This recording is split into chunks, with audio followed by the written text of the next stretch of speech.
Welcome to primitive functions. So primitive functions reverses the process of differentiation, which is what we've been doing. So we know that the differentiation of all of these followings is 3x squared. So when we differentiate x cubed, you get 3x squared. X cubed plus 3, you get 3x squared. X cubed minus 45, you differentiate that and you get 3x squared. So if we're going to reverse the process, then 3x squared becomes x cubed plus something or minus something. So the rule, if y dash equals x to the power of n, then y equals to x to the n plus 1 over n plus 1 plus c. And the way we're going to remember this is that you will increase the power by 1 and divide by the new power. So let's have a look at some examples. So find the primitives, or another word is antiderivatives, so the opposite of differentiation, of these functions here. All right, so the first, so if y dash is equal to x cubed plus x squared plus x plus 1, so the x cubed, raise the power by 1, so it becomes 4, divide by the new power, so you get a quarter x to the 4. When you find the primitive of x squared, you get x cubed, raise it by 1, divide by the new power, so a third x cubed. And continue all the way through, making sure you put plus c on the end, because remember, we're not sure what value that is on the end when we do the primitive or anti-differentiation. So for the second one, y dash is equal to 5x to the 4 plus 3.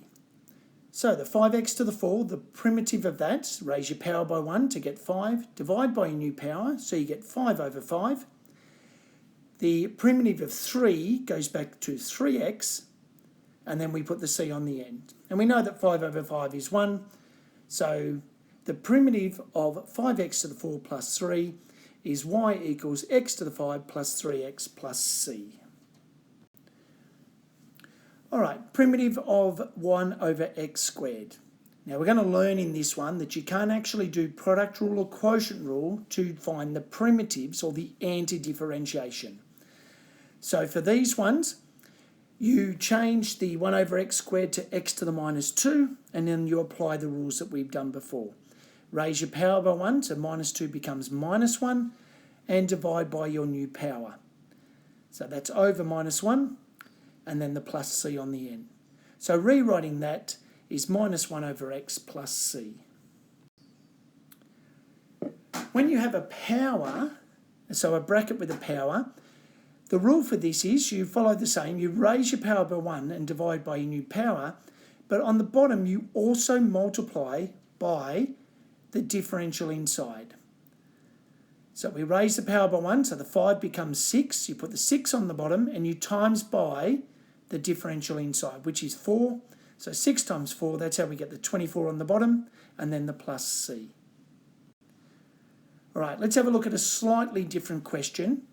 So one where we're actually going to find the c value. So given that y dash equals 6x squared plus 4x, and y equals 10 when x equals 1, we're going to find what y is. So we're going to use anti-differentiation or find the primitive. So the first step, we take that y dash, which is equal to 6x squared plus 4x, and we use anti-differentiation. So y equals 2x cubed plus 2x squared plus c. Now the question gave us the information. It said that when y was 10, x was 1. So we place that in. So 10 equals 2 lots of 1 cubed plus 2 lots of 1 squared plus c. So on that right-hand side, you get 4 plus c, and that's got to equal to 10. So c equals 6. So the equation is y equals 2x cubed plus 2x squared plus 6. Thank you.